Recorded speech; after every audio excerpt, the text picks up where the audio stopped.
Jai Shri Ram. The 12 Angry Men. This is a movie I want you to watch. It's one of my favorite movies. And this is a summary which I extracted from several summaries. In this movie, a unanimous verdict is required because in the American jury system, that is the norm.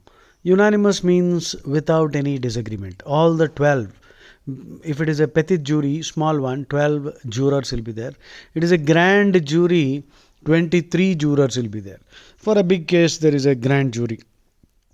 So, and the jury or jurors are people drawn from the population who don't have any criminal antecedents, and the database of citizens is available with the court, and so they send requests to people. If they are willing to come and join, they are given a daily allowance. And so this is how the jury system works. Of course, it's a little expensive and takes a lot of time, but perhaps when more people are involved, the probability that justice will be done will be greater.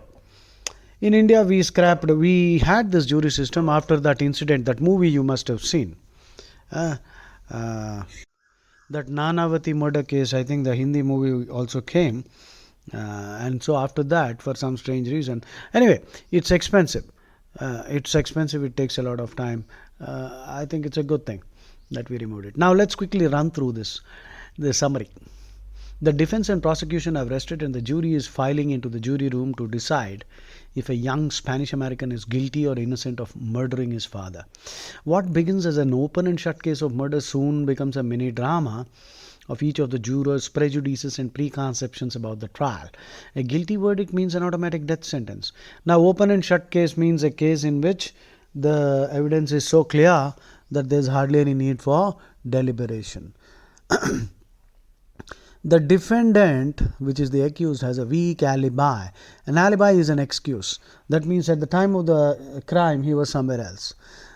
And alibi is a nice game we can play in classroom. Please remind me. Alibi game we'll play. The defendant has a weak alibi. A knife he claimed to have lost is found at the murder scene. And several witnesses either heard screamings or the killing or the boy fleeing the scene.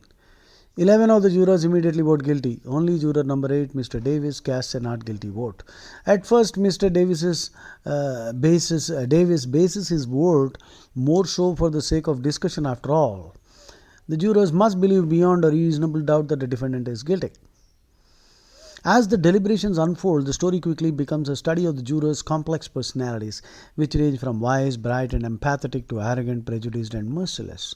Preconceptions, backgrounds, and interactions.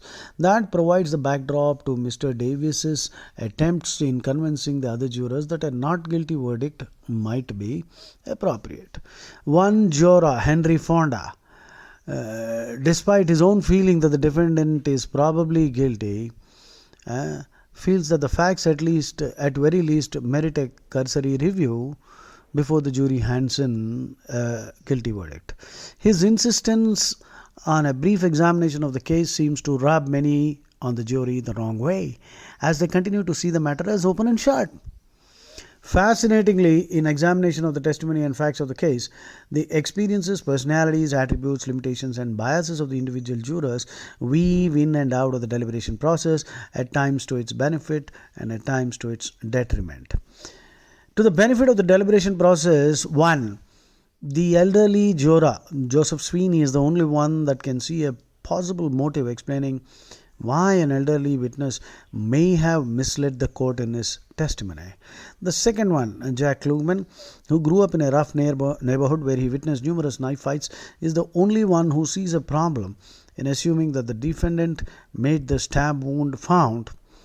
And the juror who had done contract work by the elevated subway, Edmonds, was the only one in a position to question what one of the witnesses might or might not have heard, to the detriment of the deliberation process. One juror, Ed Wagley, is so consumed by his personal prejudices that he sees value in ridding the streets of the Hispanic defendant, whether or not he is guilty. And another juror, Lee J. Cobb, is unopen to reason because he has been physically harmed by his teenage son and consequently views each and every teenage boy, including the defendant, as capable of patricide. patricide, killing the father.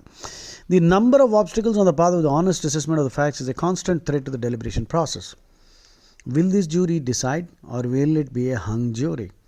Watching how this matter is resolved is a riveting study in the nature and ultimate beauty of the trial by jury process. So please do watch this movie. Now I'm going to read out the brief descriptions of the 12 jurors. A summary of the anonymous characters helps to flesh out their characters and backgrounds. Please note flesh out. So flesh out means to provide more information, to flesh out their characters and backgrounds. The order in which each eventually decides to vote not guilty is given in brackets. Okay. Juror 1, the foreman. Foreman means the leader of the jury, and foreman can loosely be used as a word to mean the leader of some group, like a moderator. The word moderator can also mean the leader of a group discussion. So foreman means a leader. Juror, the leader of the jury is the foreman. Okay, juror 1, a high school assistant head coach, doggedly concerned. Doggedly means tenaciously, persevering, not giving up. Concerned to keep the proceedings formal and maintain authority.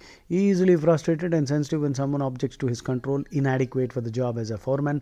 Not a natural leader and overshadowed by juror 8's natural leadership. Okay.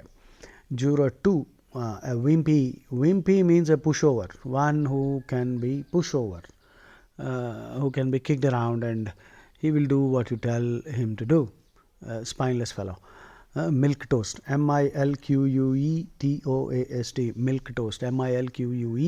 Milquetoast.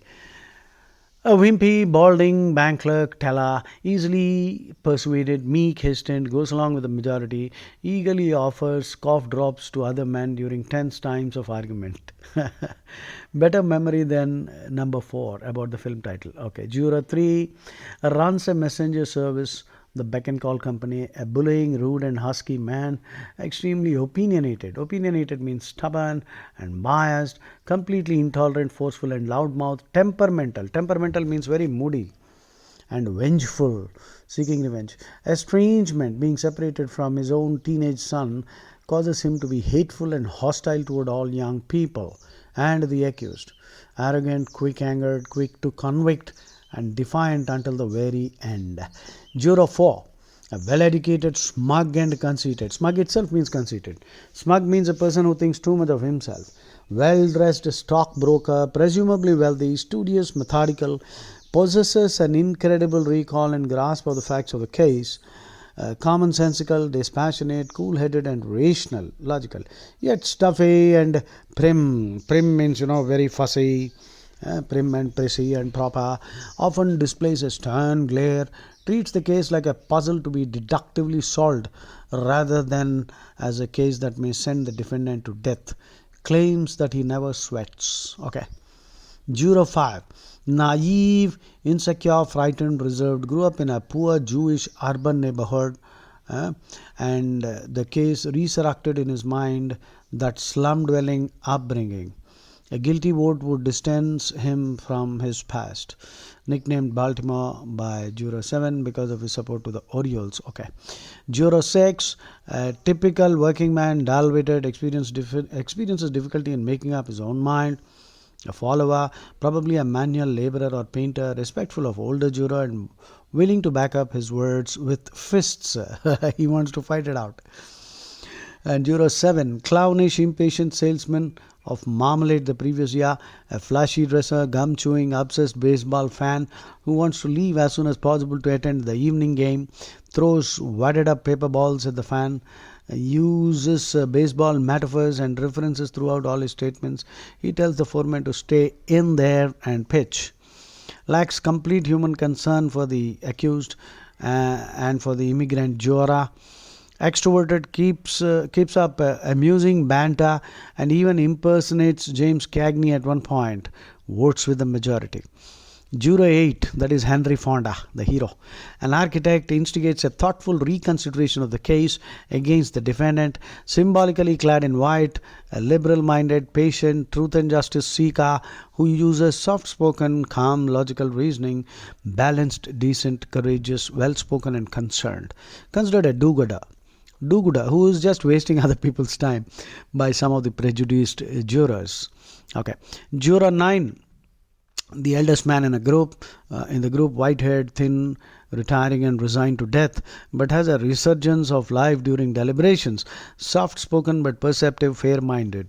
Named McCardley. Okay.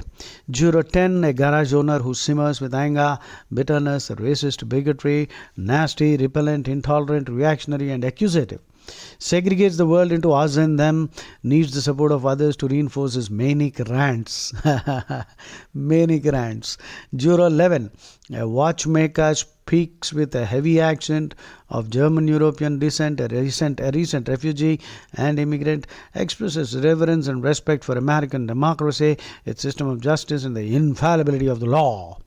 Juror 12, well-dressed, smooth-talking business ad man with thick black glasses, doodles cereal box slogan and packaging ideas for rice pops superficially, easily swayed and easygoing, vacillating, lacks deep convictions, no deep convictions or belief system, uses advertising talk at one point.